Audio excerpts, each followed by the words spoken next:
नहीं कुछ नहीं, अब वो तो उन्हीं को देना था, अस्वस्थ हो गए, कोई भी हो सकता है, इसलिए उन्होंने टाइम मांगा कोर्ट ने उनकी एप्लीकेशन को कीप ऑन फाइल कर दिया।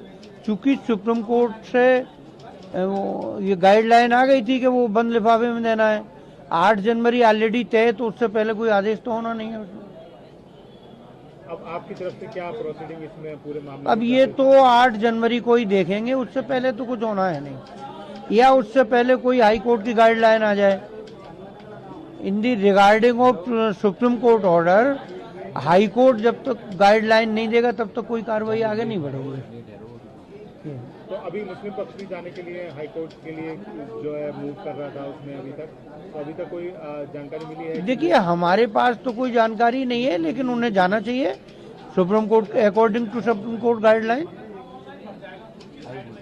अब आपकी तरफ से क्या स्टैंड है कि अब क्या आप कोर्ट की तरफ से आपको क्या मिला है, किस तरीके से आपको अब अगली कार्रवाई क्या होगी आपकी? देखिए, कोर्ट चंदोसी सिविल जज सीनियर डिवीजन कोर्ट में तो ऑलरेडी 8 जनवरी फिक्स है, तो उससे पहले कोई भी प्रोसीडिंग होनी नहीं है।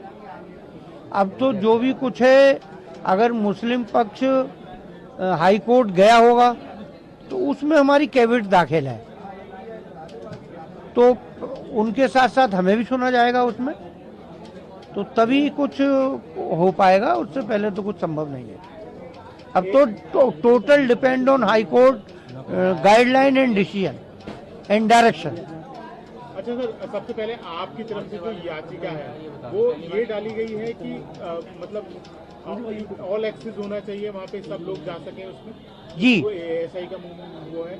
देखिए, जितनी भी संपत्तियां अंडर एसएसआई होती हैं, एसएसआई प्रोटेक्शन एक्ट में के अंडर में होती हैं, तो वहाँ किसी की कोई बंदिश नहीं है, क्योंकि एक तरह से स्वत्व और अधिपत्य एएसआई का होता है, पुरातत्व विभाग का होता है, और हर व्यक्ति आने जाने को स्वतंत्र है। लेकिन यहाँ तो दुर्भाग्य यह है कि एएसआई भी सर्वे करने आती है तो बिना प्रशासन के सहयोग के उसे सर्वे नहीं करने दिया जाता। बाकी को तो छोड़िए, जिनकी वो संपत्ति है 1920 से, उन्हें नहीं जाने दिया जाता अंदर। तो क्या लगता है कुछ चेंजेस भी हुए हैं? जैसे आर्काइव में कुछ फोटोज हैं तो उसमें कुछ चेंजेस भी हुए हैं? देखिए, इस संबंध में तो कुछ कहना अभी उचित नहीं है, बट है तभी हमने सब कुछ किया है। बाकी तो अब सर्वे रिपोर्ट आएगी, सर्वे में जो भी उन्होंने दिया होगा सर्वे कमिश्नर ने, तो बाकी इस बारे में तो हमें कहना। 2018 में भी एफआईआर हो चुकी है उसको एएसआई की तरफ से, एफआईआर भी हो चुकी है, और अभी जून में सर्वे के लिए एएसआई डिपार्टमेंट आया था तो उनको घुसने नहीं दिया।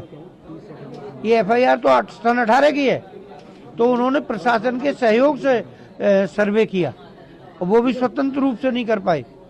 और एएसआई की रिपोर्ट टाइम टू टाइम ये है कि उन्होंने there are so many changes of this building. अच्छा, क्या ये जो कमेटी की बात हो रही है, मस्जिद कमेटी की, क्या कोई आपने भी पूछा है कि ये रजिस्टर्ड है कमेटी जो बात कर रही है अपने आप को? देखिए, हमने तो नहीं पूछा, क्योंकि ऑलरेडी वो है तो है, हमें जरूरत नहीं है। रजिस्टर्ड हो बहुत अच्छी बात है, ना हो बहुत अच्छी बात है। हमने तो कोर्ट से जो काम एएसआई को करना चाहिए था वो किया है कि भाई सबको स्वतंत्र रूप से जाने देना चाहिए, जबकि एएसआई भी प्रतिबंधित ही है एक तरह से इनडायरेक्ट वे में। जब वो बिना प्रशासन के सहयोग के वहाँ नहीं घुस सकते, सर्वे नहीं कर सकते, तो वो भी प्रतिबंधित ही है एक तरह से। तो आप सेटिस्फाइड है, मतलब जो सर्वे हुआ है, क्या इंटरनली भी कुछ सर्वे होना चाहिए आपको लगता है? देखिए, ये तो depend on circumstances of this case, और पहले से तो कुछ नहीं कहा जा सकता। ये रिपोर्ट आएगी, रिपोर्ट ओपन होगी, उसके बाद अगर इस रिपोर्ट से सेटिस्फाई नहीं होंगे तो जो एस्ट्रोलॉजिकल सर्वे है उसकी डिमांड करेंगे, लेकिन अभी कुछ नहीं कहा जा सकता करेंगे या नहीं करेंगे।